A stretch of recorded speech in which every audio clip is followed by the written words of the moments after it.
વિદ્યાર્થીઓને કોઈ તકલીફ ના પડે તેનું ખાસ ધ્યાન રાખવામાં આવ્યું હતું। ખાસ કરીને કોઈ આકસ્મિક બનાવ ના બને અને વિદ્યાર્થીઓને કોઈ મુશ્કેલીઓનો સામનો ન કરવો પડે તે માટેની તમામ સગવડો પૂરી કરવામાં આવી છે અને ખાસ કરીને આગની ઘટના બને તો ફાયર સેફટીની સુવિધા પણ કાર્યરત છે કે નહીં તેની ચકાસણી MS મિસ્ત્રી સ્કૂલના આચાર્યએ જાતે ચેક કરી હતી।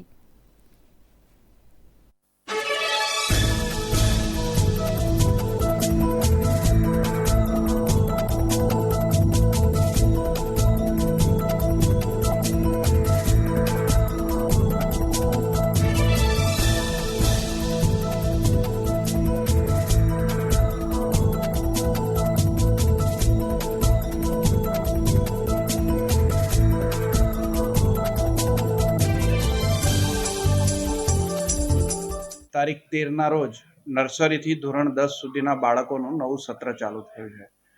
બાળકો સતત 35 દિવસના વેકેશન પછી શાળામાં આવ્યા છે ત્યારે એક અલગ પ્રકારનો થનગનાટ છે। બાળકોને ભણતર પ્રાપ્ત કરવા માટે ઘેલછા છે અને એક ઉત્સુકતા જોવા મળી।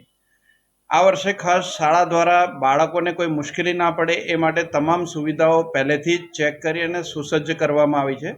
ખાસ કરીને એમાં ફાયર ડિપાર્ટમેન્ટને ધ્યાનમાં રાખી અને ફાયર સેફટીની બધી જ સુવિધાઓ છે એ પ્રોપર કામ કરી રહી છે એવી સુવિધા ઊભી કરેલ છે અને આશા રાખીએ છીએ કે આ વર્ષે બાળકો છે એમનું શૈક્ષણિક સત્ર સારી રીતે પૂરું થાય અને સારું એવું શિક્ષણ પ્રાપ્ત કરે।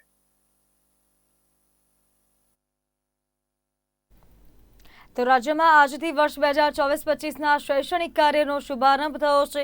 શાળાઓના પ્રાંગણ વિદ્યાર્થીઓના કિલકિલાટથી